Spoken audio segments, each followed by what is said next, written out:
यहोवा यहूदा के राजा उज्जियाह, योताम, आहाज और हिजकिय्याह के दिनों में और इसराइल के राजा योआश के पुत्र यारोबाम के दिनों में यहोवा का वचन बेरी के पुत्र होशे के पास पहुंचा।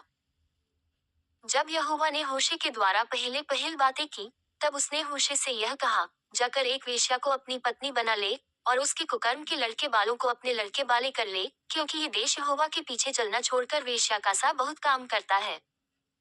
सो उसने जाकर दिबलेम की बेटी गोमेर को अपनी पत्नी कर लिया, और वह उससे गर्भवती हुई और उसके पुत्र उत्पन्न हुआ।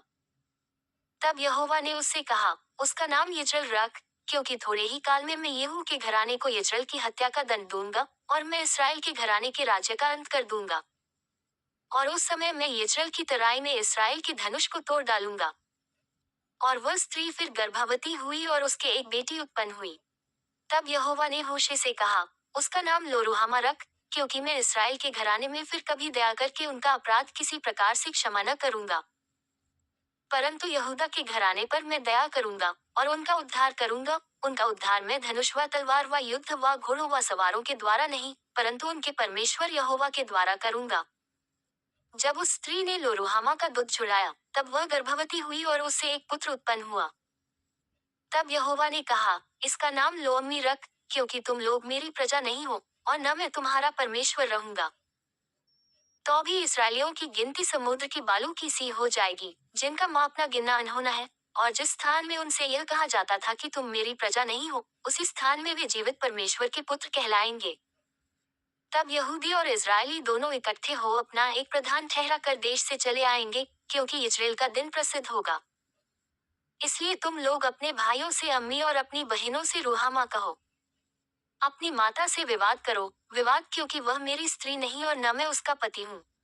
वह अपने मुंह पर से अपने छिनालपन को और छातियों के बीच से व्यभिचारों को अलग करे, नहीं तो मैं उसके वस्त्र उतार कर उसको जन्म के दिन के समान नंगी कर दूंगा, और उसको मरुस्थल के समान और मरुभूमि सरीखी बनाऊंगा, और उसे प्यास से मार डालूंगा। उसके लड़के बालों पर भी मैं कुछ दया न करूंगा, क्योंकि वे कुकर्म के लड़के हैं। उनकी माता ने छिनाला किया है, जिसके गर्भ में वे पड़े, उसने लज्जा के योग्य काम किया है। उसने कहा, मेरे यार जो मुझे रोटी पानी, ऊन, सन, तेल और मद्य देते हैं, मैं उन्हीं के पीछे चलूंगी।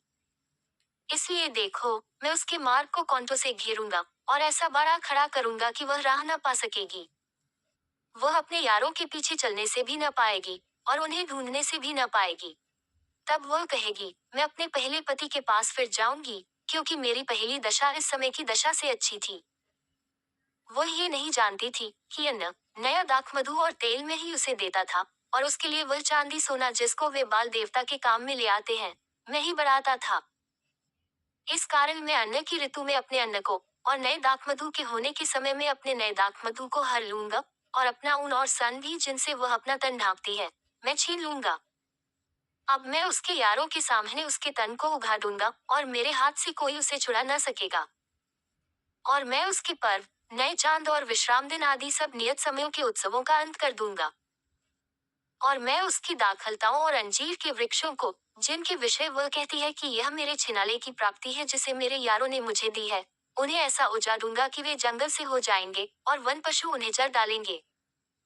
और वे दिन जिनमें वह बाल देवताओं के लिए धूप जलाती, और नथ और हार पहने अपने यारों के पीछे जाती और मुझको भूले रहती थी, उन दिनों का दंड मैं उसे दूंगा, यहोवा की यही वाणी है। इसलिए देखो, मैं उसे मोहित करके जंगल में ले जाऊंगा, और वहां उससे शांति की बातें कहूंगा। और वहीं मैं उसको दाख की बारियां दूंगा, और आकोर की तराई को आशा का द्वार कर दूंगा, और वहां वह मुझसे ऐसी बातें कहेगी जैसी अपनी जवानी के दिनों में अर्थात मिस्र देश से चले आने के समय कहती थी। और यहोवा की यह वाणी है कि उस समय तू मुझे ईशी कहेगी और फिर बाली न कहेगी, क्योंकि भविष्य में मैं उसे बाल देवताओं के नाम न लेने दूंग, और न उनके नाम फिर स्मरण में रहेंगे। और उस समय मैं उनके लिए वन पशुओं और आकाश के पक्षियों और भूमि पर के रेंगने वाले जंतुओं के साथ वाचा बांधूंगा, और धनुष और तलवार तोड़कर युद्ध को उनके देश से दूर कर दूंगा, और ऐसा करूंगा कि वे लोग निडर सोया करेंगे। और मैं सदा के लिए तुझे अपनी स्त्री करने की प्रतिज्ञा करूंगा, और यह प्रतिज्ञा धर्म और न्याय और करुणा और दया के साथ करूंगा। और यह सच्चाई के साथ की जाएगी, और तू यहोवा को जान लेगी। और यहोवा की यह वाणी है कि उस समय मैं आकाश की सुनकर उसको उत्तर दूंगा, और वह पृथ्वी की सुनकर उसे उत्तर देगा। और पृथ्वी अन्न, नए दाख मधु और ताजे तेल की सुनकर उनको उत्तर देगी, और वे इजराइल को उत्तर देंगे। और मैं अपने लिए उसे देश में बोऊंगा, और लोरुहामा पर दया करूंगा, और लोअम्मी से कहूंगा, तू मेरी प्रजा है, और वह कहेगा, हे मेरे परमेश्वर। फिर यहोवा ने मुझसे कहा, अब जाकर एक ऐसी स्त्री से प्रीति कर, जो व्यभिचारिणी होने पर भी अपने प्रिय की प्यारी हो, क्योंकि उसी भांति यद्यपि इजरायली पराये देवताओं की ओर फिरे, और दाख की टिकियों से प्रीति रखते हैं, तो भी यहोवा उनसे प्रीति रखता है।